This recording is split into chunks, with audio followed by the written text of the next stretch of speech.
The mall is the place to be, and in recent years we've all visited the mall and seen empty halls and shuttered stores. Is the mall becoming a relic? We look at the evolution of the mall, how it lost its way from the original vision, and how it plans to make a comeback.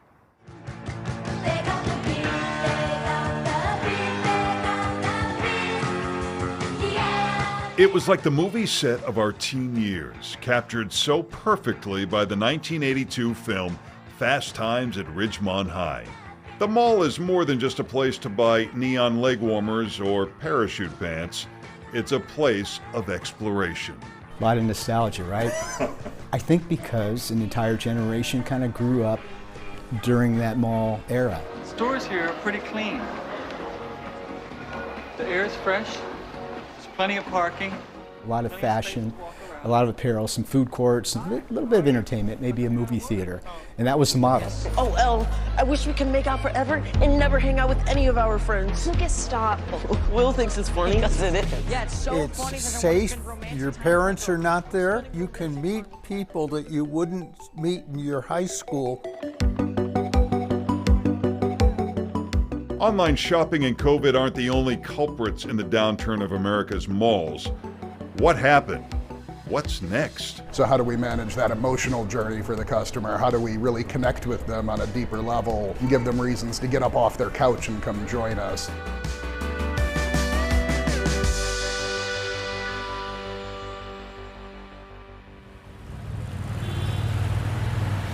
In the earlier part of the 20th century, downtown sidewalks are crowded, parking is scarce.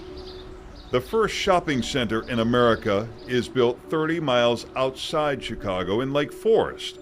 Famed architect Howard Van Doren Shaw designs Market Square in 1915 with ample parking.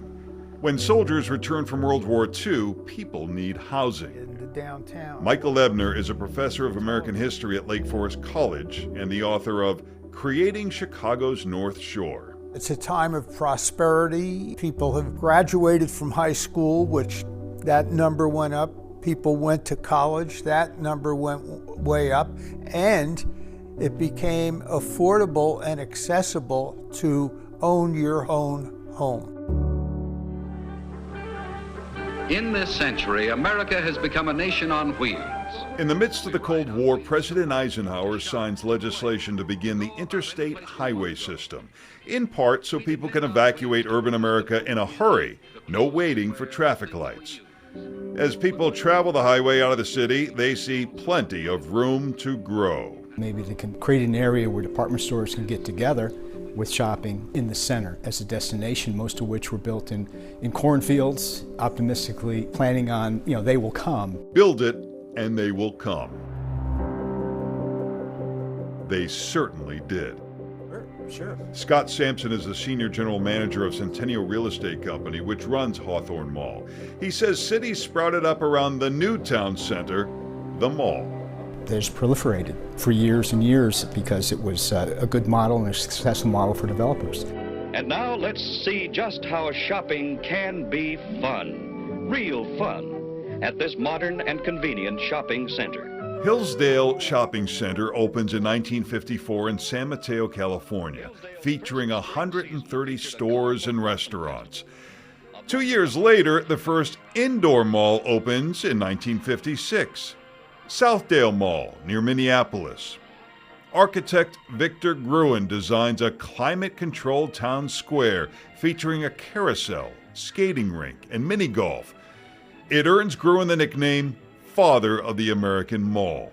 He's inspired by shopping centers in Europe.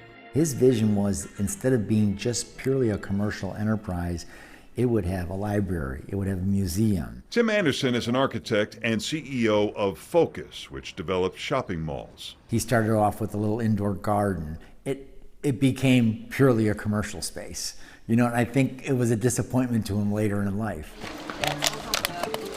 Disappointed because instead of a European plaza with cafes and culture, malls become giant warehouses of consumerism.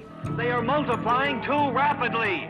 Dawn of the Dead. Dawn of the Dead is a horror film that's a critique on this materialism. Looks like a shopping center, one of those big indoor malls. What are they doing? Why do they come here? Some kind of instinct. Memory. As the movie hits theaters in 1978, Victor Gruen disowns his creation. How did it lose its way? Was that just the Kind of perspective of developers, or? Its design, its soul, its heart. I would say mostly because the developers are part of public companies, and public companies are always driven by the bottom line and the next quarterly results. And at some point, probably late 70s, sometime in the 80s, developers discovered that fountains and trees don't pay rent, right? I love the smell of commerce in the morning. It's shop till you drop. The mall offers teens independence. Kids can make their own money and their own decisions on what to buy. Teen purchasing increases 40% during the 80s. Now, that may be okay when you have a captive audience, but then online shopping, big box stores, recession, COVID. The mall not only loses its soul, it loses its customers.